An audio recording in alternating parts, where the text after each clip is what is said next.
Welcome to RM biology. অবশেষে অপেক্ষার অবসান, তোমাদের জিলেট 2025-এর কিন্তু রেজাল্ট ডিক্লেয়ার হয়ে গেছে। তোমরা কি করে তোমাদের নিজেদের র্যাঙ্ক কার্ড ডাউনলোড করবে সেটা আমি তোমাদের দেখিয়ে দেবো। সব থেকে প্রথম গুগলে তোমরা জিলেট লিখে সার্চ করলে যেটা হচ্ছে জিলেটের অফিসিয়াল ওয়েবসাইট, কিংবা তোমরা টোটাল ডাব্লিউবিজেইর অফিসিয়াল ওয়েবসাইটে চলে আসতে পারো ডিরেক্ট। সেখান থেকে তোমরা এক্সামিনেশান সেকশানে চলে যাবে।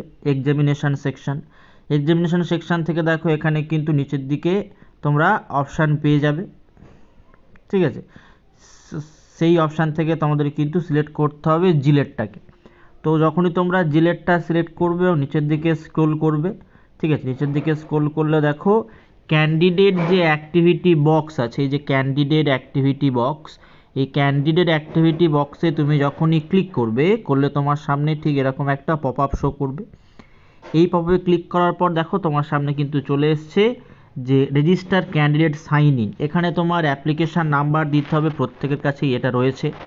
তুমি তোমার নিজের ডেট অফ বার্থ আশা করি জানো, সেই ডেট অফ বার্থটা তুমি পুট করবে, করে তোমার যে সিকিউরিটি পিন শো হবে সেই সিকিউরিটি পিনটা এখানে দিয়ে দেবে। দিয়ে তুমি সাইন ইন করলে তোমার কাছে কিন্তু ওটিপি যাবে, এবং ওটিপি পুট করার পর তুমি তোমার ড্যাশবোর্ড দেখতে হবে। সেই ড্যাশবোর্ডে তোমার কিন্তু র্যাঙ্ক কার্ড থাকবে, তুমি র্যাঙ্ক কার্ডটা ডাউনলোড করে নেবে।